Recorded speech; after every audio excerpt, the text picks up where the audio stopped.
Welcome, podcast listeners, to the Silent Dignity Podcast, where we dive into the effects of PTSD on our veterans.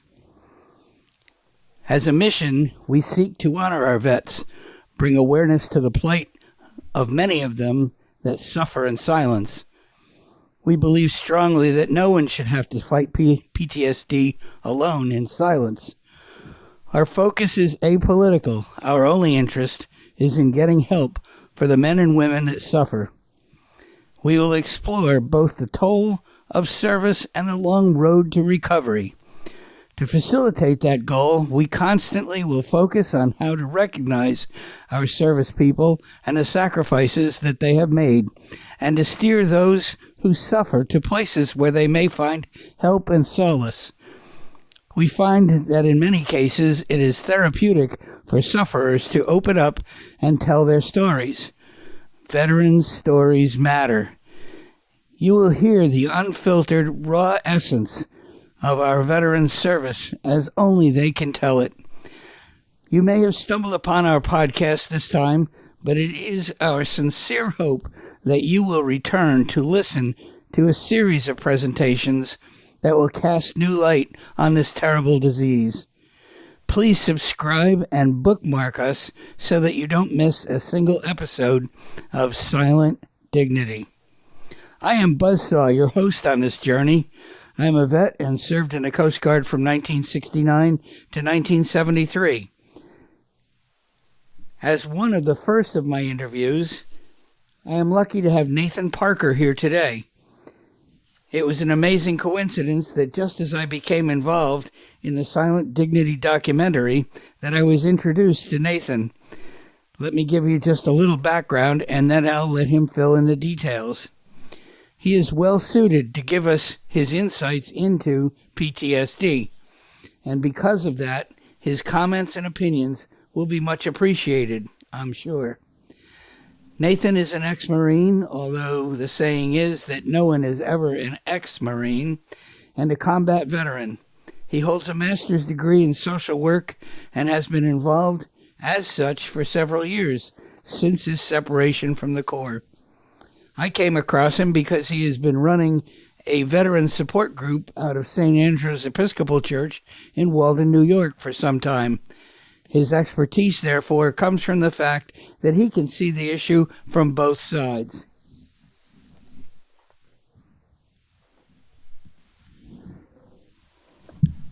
So now let's hear from someone who lives this every day.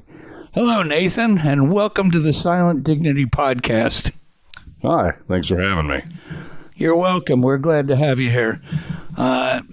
Just fill out what I had already said about your credentials, ex-Marine and all, for our listeners, and tell us why you think you're in a good position to understand what our veterans are living through. Okay. So, as Jim probably already mentioned, I served a little over a decade in the Marine Corps, and then, long story short, got too hurt to do that anymore. Did the what are you going to do when you grow up all over again. Went back to school, got a license in social work, and started doing work with a couple different veteran-related nonprofits, primarily in mental health and suicide prevention. And then got into international humanitarian aid in 2018. Been doing that kind of ever since. Basically, once I figured out the hard way that I was a little bit too close to the work of doing sort of direct suicide prevention. But helping veterans is always going to be, sort of near and dear to my heart. So wanted to keep doing that and realized there was a need in our local community. So talked with the Reverend at St. Andrews, Reverend Nicole. She agreed, there probably is a need for something like that. And I said, well, what can we do? So started up a group that met monthly to to just give people a space to connect with each other, share information and resources, to have folks to talk to if they needed it. And then that, because I was bringing food to those meetings, just to kind of entice people to show up, got to a point where it was getting a little bit bigger, getting a little bit of traction. Our first full year, at the end of the year, we did a big sort of end of year holiday party, and had that catered, and it was really good. Everybody really enjoyed it. And then I kind of sat down and said, well, gosh, I bet if we could feed everybody at sort of this scale every month and invite the whole community, that would be even better. Because the one thing that, and I think you and I have had this conversation offline, but one thing that might be interesting for your listeners to hear. So there's a lot of literature around mental health and trauma and disaster response and things like that. And across all the literature, there's one thing in particular that shows that not necessarily that you're going to be okay and that everything's going to be rainbows and unicorns, but that an individual is going to get onto a trajectory of recovery, right? And we can talk more about what baseline looks like and all that other stuff, but that's a deeper rabbit hole. Sure, that understandable. Yeah. But the one thing that is an indicator, the strongest indicator that an individual is going to get back on a healing trajectory, is their perception of social support. In other words, their connection to community, right? Sure. We need a sense of purpose. We also need a sense of belonging. And belonging to a relatively small group of, other veterans, and we're all kind of sitting around talking about the same stuff, and, all kind of have the same issues, regardless of what generation of veterans we're from, is good, but broadening that connection is better. So now it's turned into a monthly dinner, and we still have a separate group for the veterans. And while we're doing that, we're preparing a meal, and then we all sit down together and we invite the community to come in.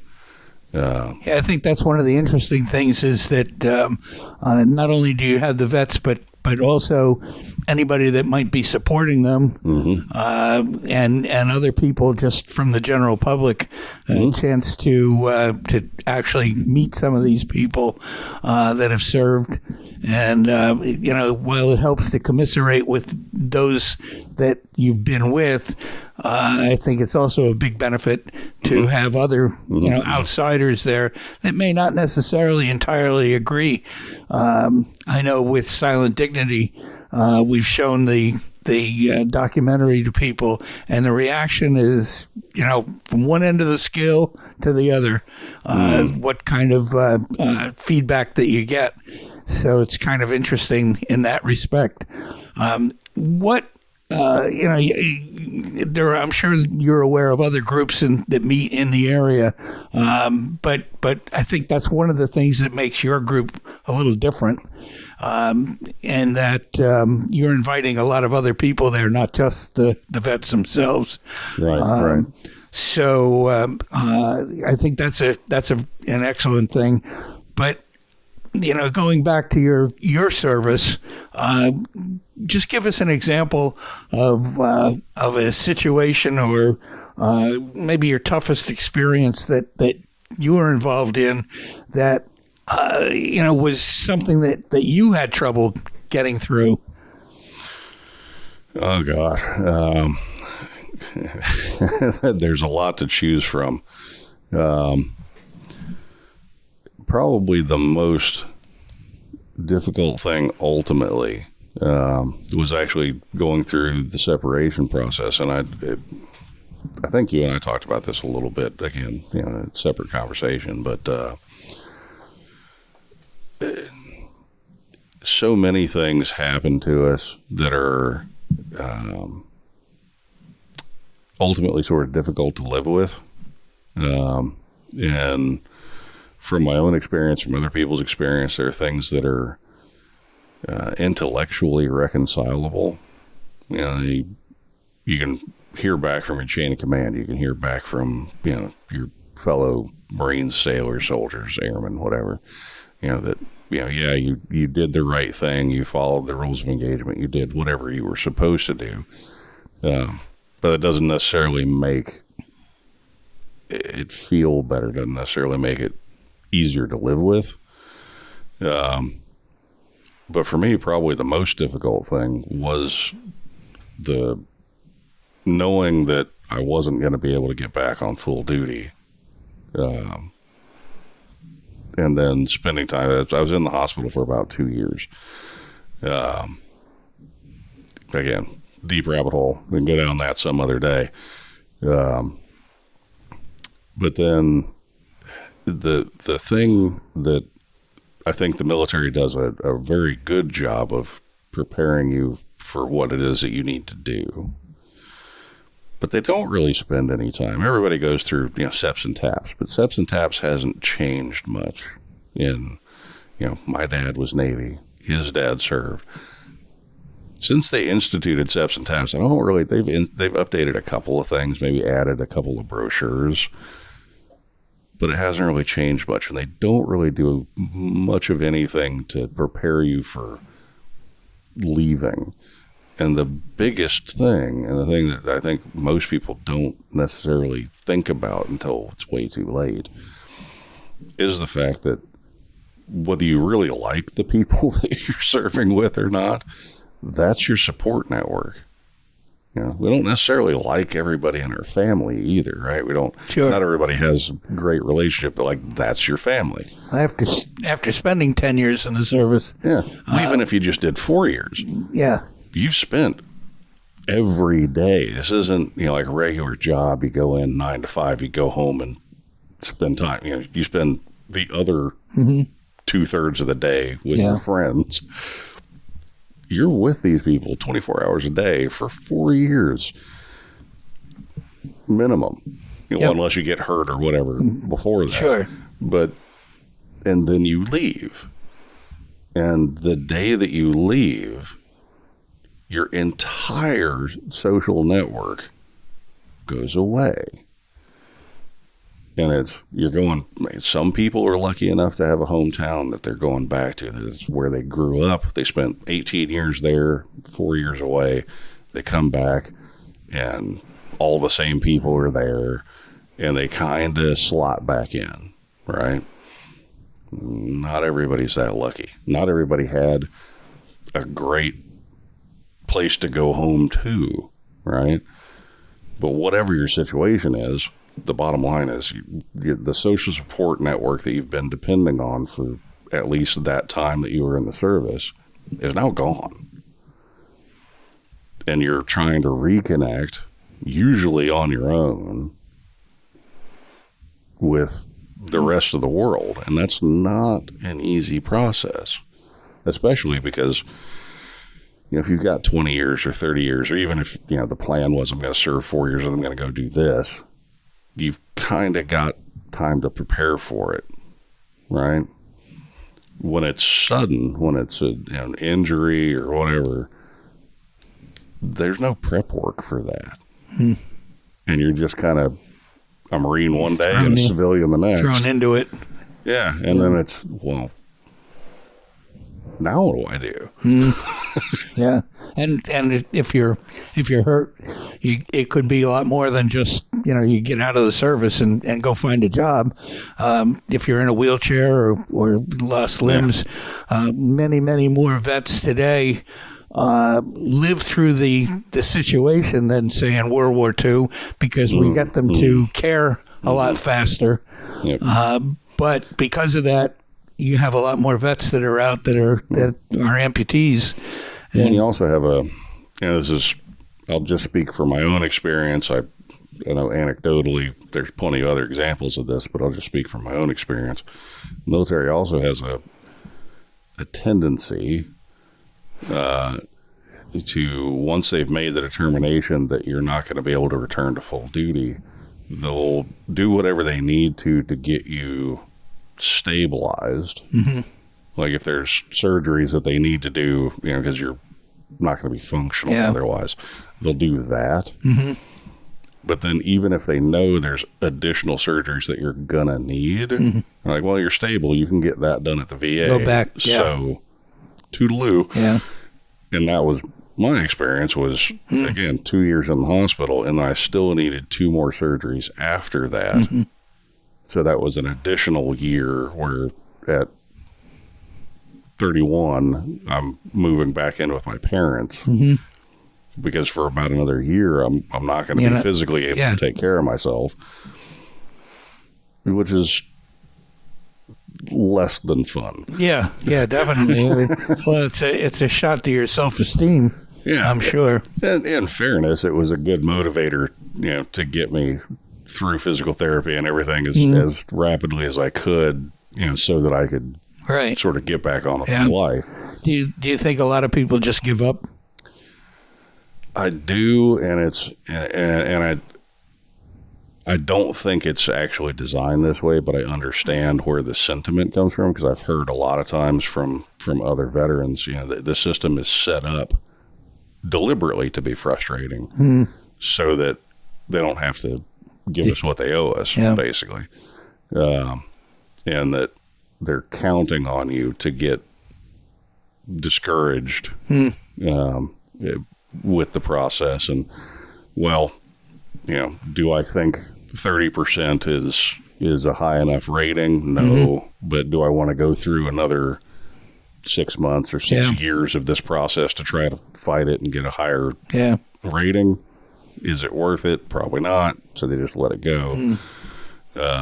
So on and so forth. So you kind of think you kind of put things in and let's put it this way: any philosophy you can put in a nutshell probably belongs there.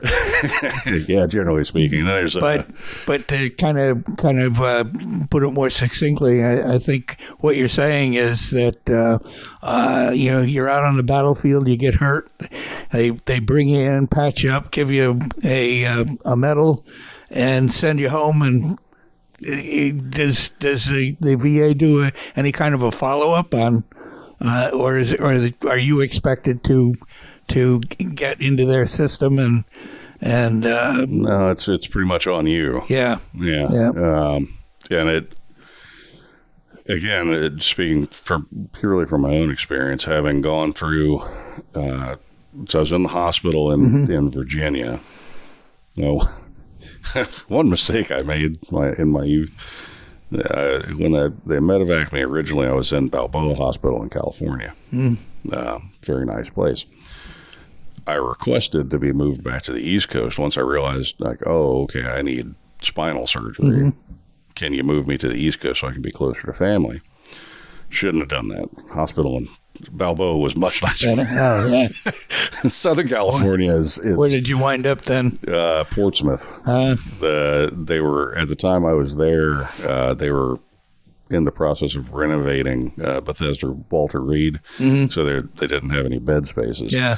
So they sent me to Portsmouth, which is not nice. Yeah. But anyway, got into the VA system there, then went to North Carolina, which is where my parents were, had to re-enter the VA system there because they're not connected. And then when I moved up here to New York, I had to do it all over again. And every single time it's like they're pretending like they don't know who you are. My experience was mostly with my eyes, and had a similar situation where the docs were good. I'm very happy with the doctors. My civilian ophthalmologist was impressed with the work they did on 2 detached retinas, but the personnel behind the desk, it was as if they didn't care who you were or what you wanted. That's been my experience, and again, I can't speak for everybody, but for most people that I talk to, that very similar experience. That the clinicians, the doctors, the nurses, and most of the people that work at the VA, they're there for the right reasons, and they're good people. Yeah. I think the people that are doing the studies and the work, it's clerical help, it's security, it's stuff like it's that. The bureaucracy. Exactly. Sorry, it's the bureaucracy. It's the problem, and that going back to what I was saying earlier about whether or not it's deliberate. Yeah. Right. There's an old saying, and I'm not going to get it exactly right, so I'm going to paraphrase, and I should know who this is from, but my brain's not fully on yet. Never ascribe to evil that which can be adequately explained by stupidity. Okay. And that pretty much sums up, well, not just the VA, but most government. Yeah. It's not deliberately evil. It's just not very intelligently set up. Well, I know we've talked about it before too, and the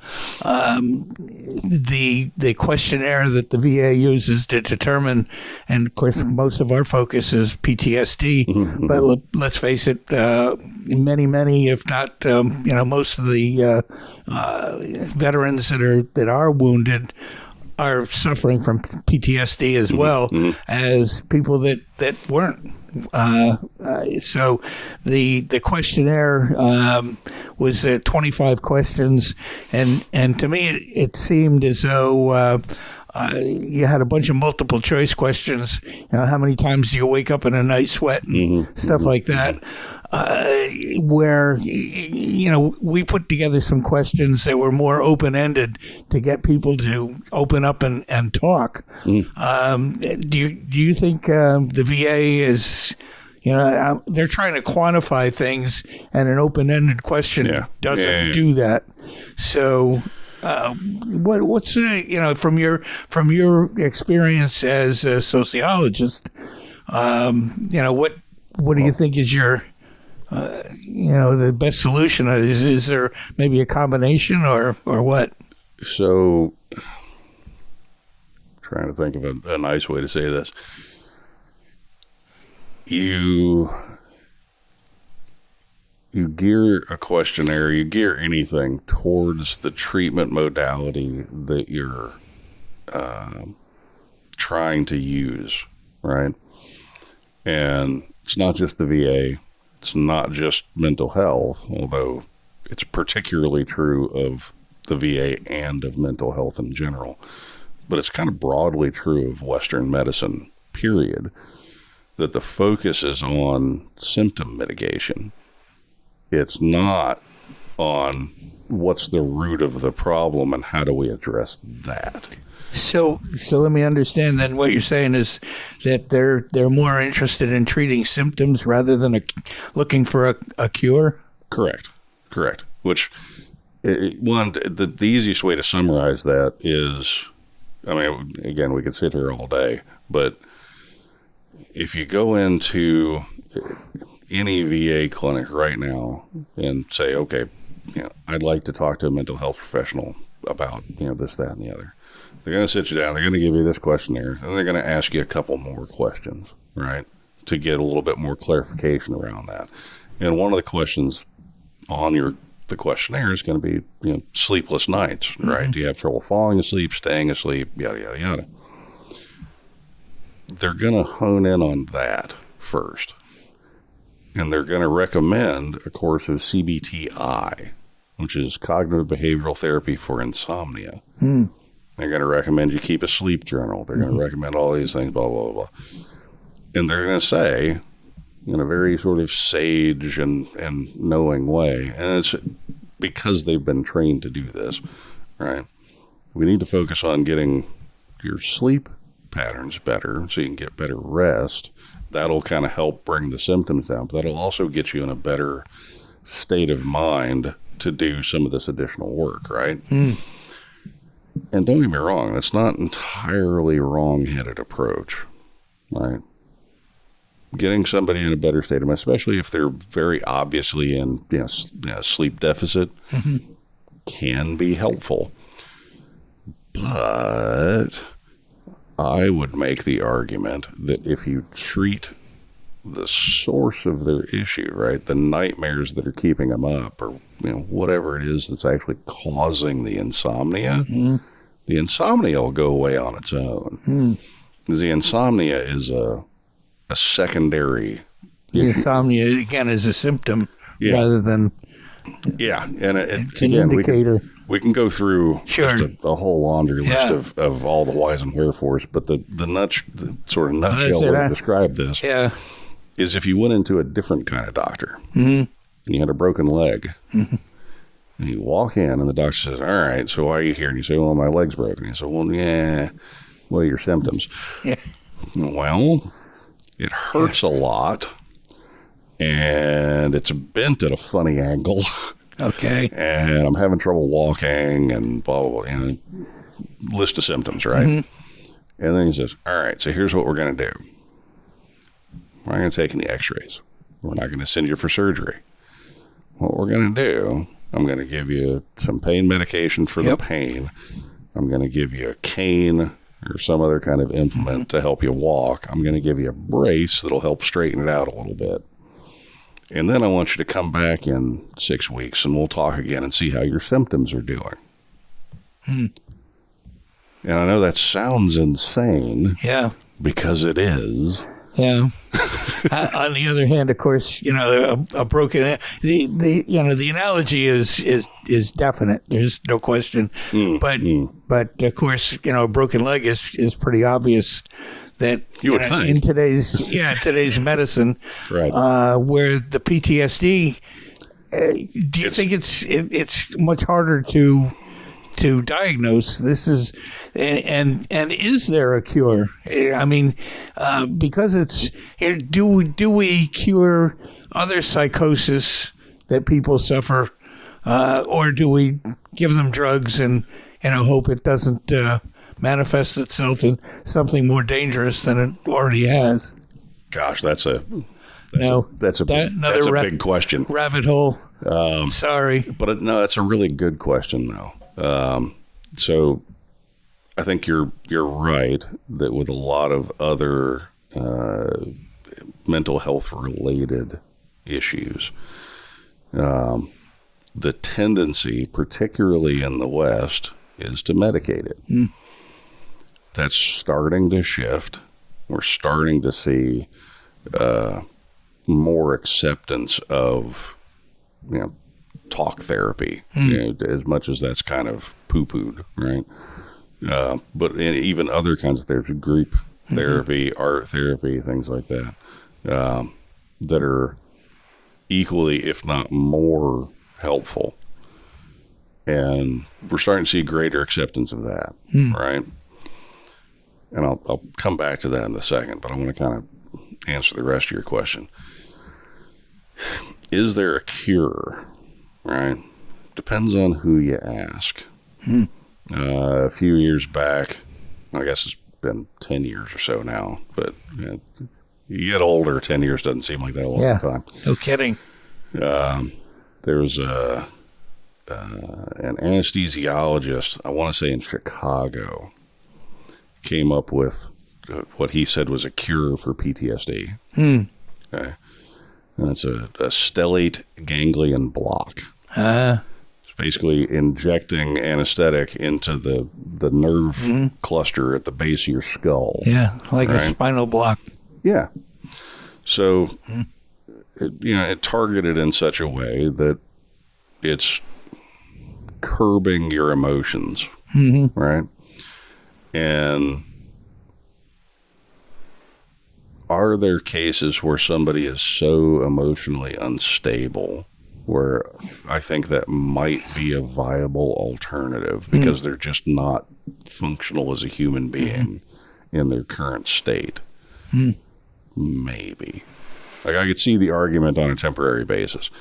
Well, quite possibly what you're saying is that it could be similar. I can't remember the specific term, and maybe but people that have emotions from one end of the spectrum. Oh, bipolar?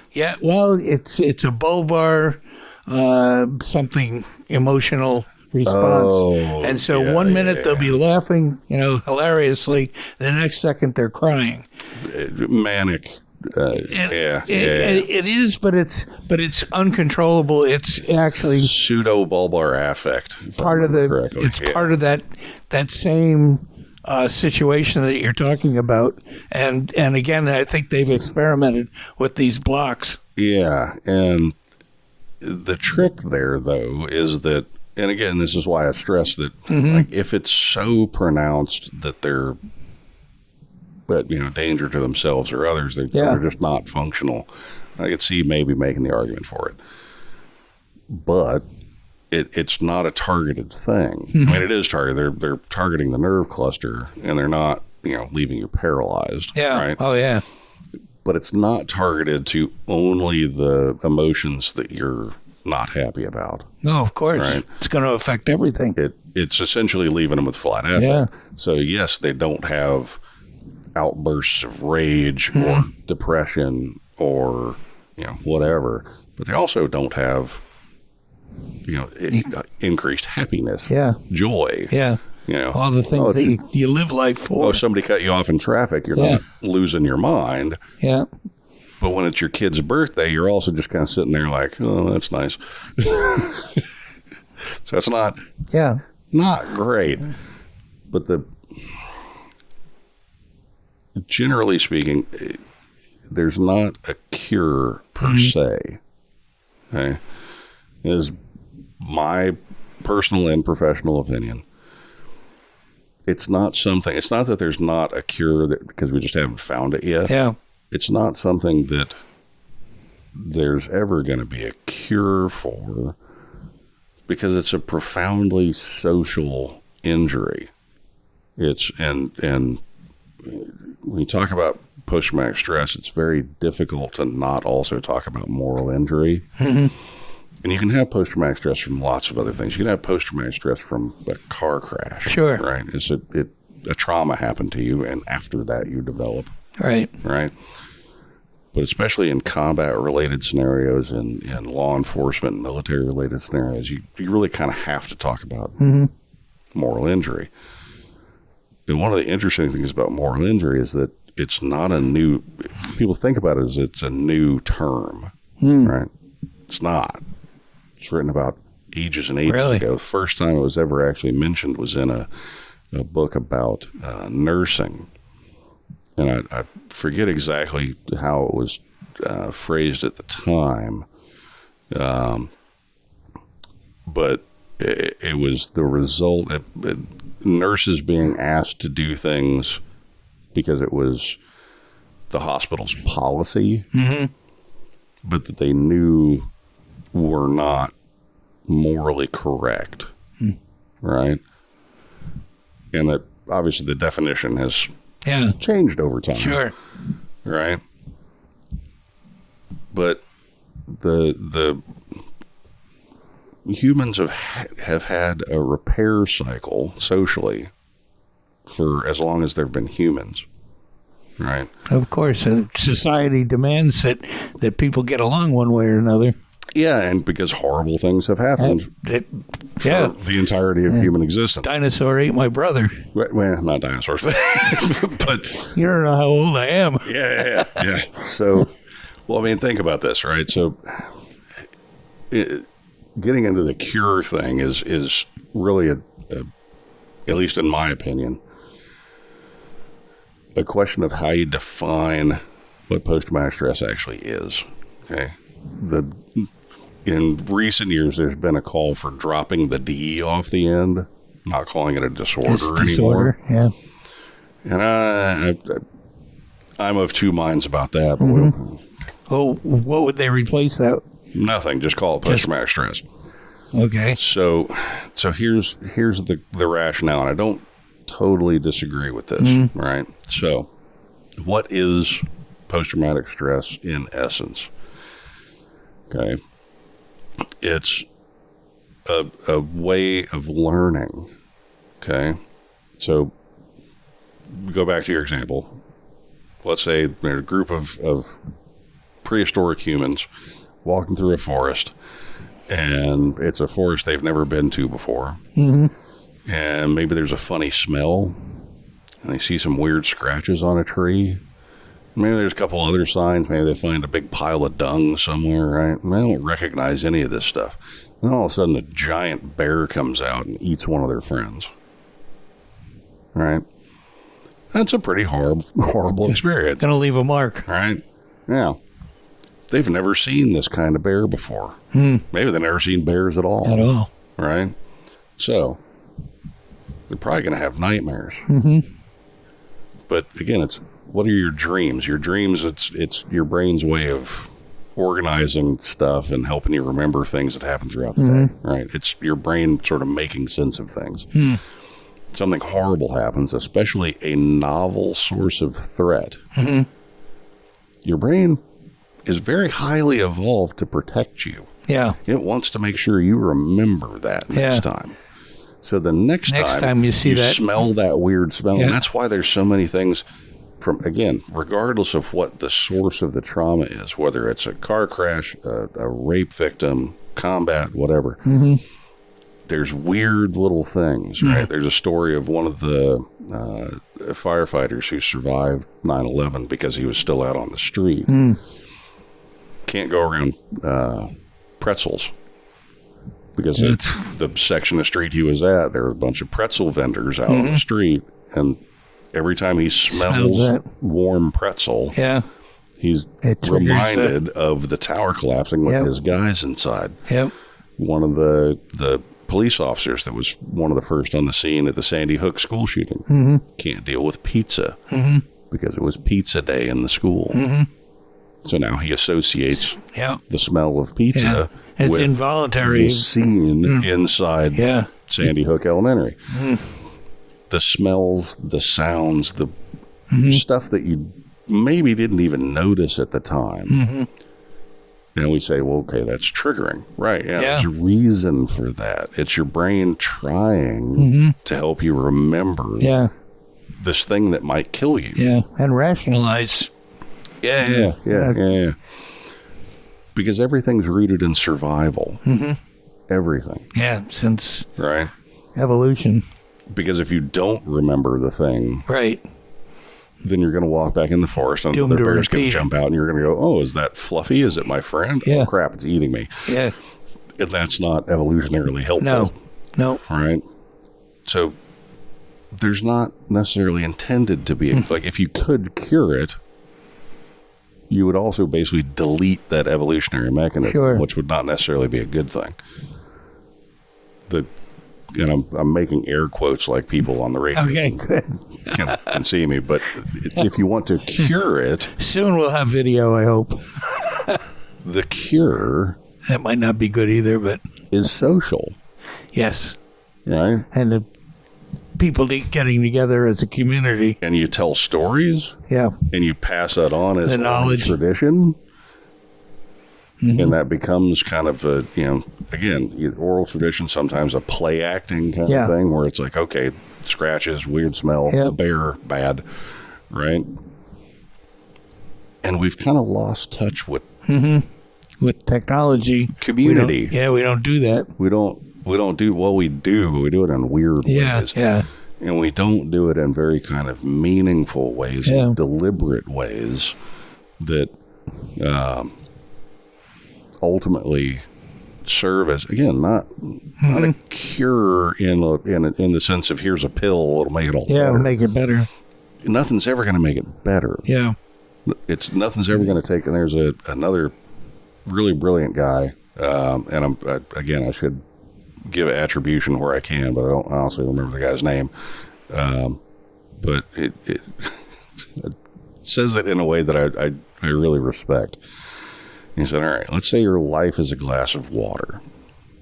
Okay. Everything's wonderful. It's crystal clear, delicious, pure water. Okay. And then I piss in it. Now it's not so great. Okay. Now, if I take a bunch of really nice things, I put a bunch of sugar, right? It might make it taste a little better. But there's still piss in it. The piss is always going to be there. right? And there's not necessarily anything you can do to make it go away, right? That negative thing that happened always happened. Mm-hmm. You can't fix it. You can't, yeah.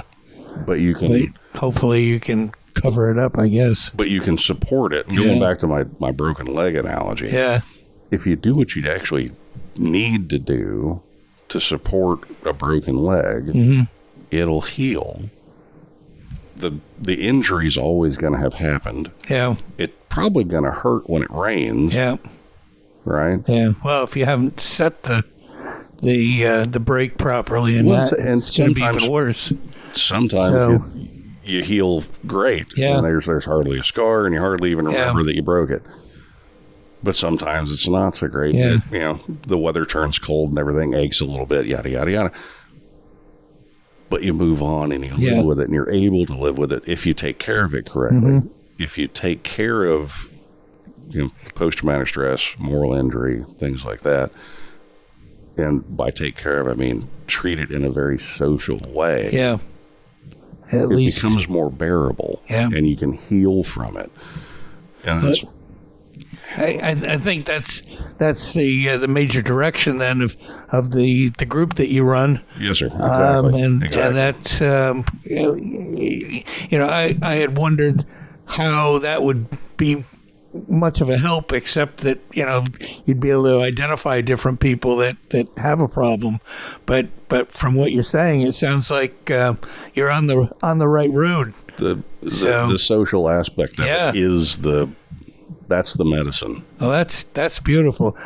And I'll tell you what, we're way over the amount of time that I had figured for this, and I still have a lot. No. I tell you, Nathan, this is terrific. Feel free to edit as you need to. I don't think there's anything I can.